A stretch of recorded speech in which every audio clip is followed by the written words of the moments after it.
I think being in Girls Aloud, we did get thrown into the limelight very quickly. It took quite a while to get used to posing in front of the cameras and getting to know what worked. And we take a lot of direction from the photographers, which, yeah, along the years, it gets easier, so you kind of get to learn what works for you.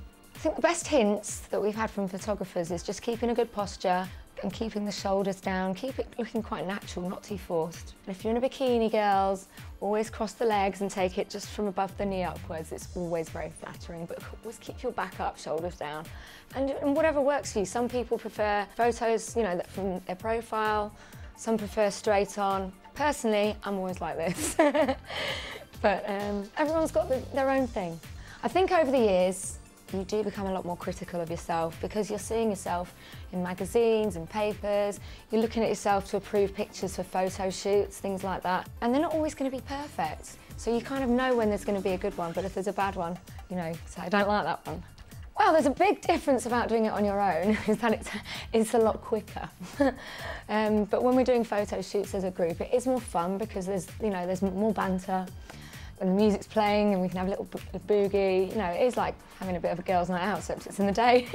Some of my favourite shoots, I'm lucky to say there's been so many. Love Machine, I love the Tangled Up album cover. Can't Speak French, oh, I really like that one. That was really kooky and I had mad wild hair. And I love experimenting with my hair. As everyone knows, I'm always chopping and changing.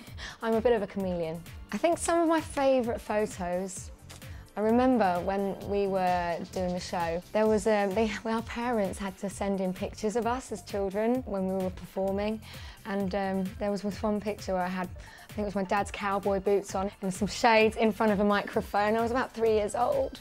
There's been holidays with the girls. There's some good ones of me and some of my girlfriends when I used to go when I was young, sort of 16, 17, 18, those kind of holidays.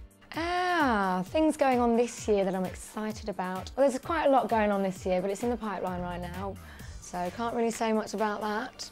But next year I am preparing for solo material, so watch this space. Being in the band, yeah, we've been to a lot of places. We've been very lucky. We've been all over the world with that.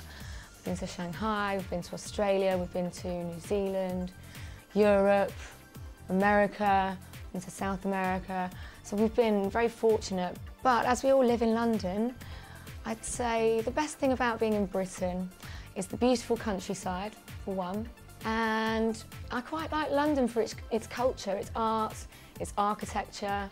You've always got amazing sights to see. You've got Buckingham Palace, you've got Windsor Castle. I really love Primrose Hill, where you can just look out over London. Spectacular views. I think something really, really British that I'd love to go to would be Wimbledon. I've never been, so fingers crossed I get to go one day.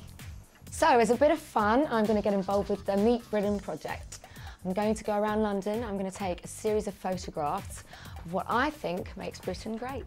So as part of the campaign, we're asking members of the public to submit their own images to capture what they feel makes Britain great.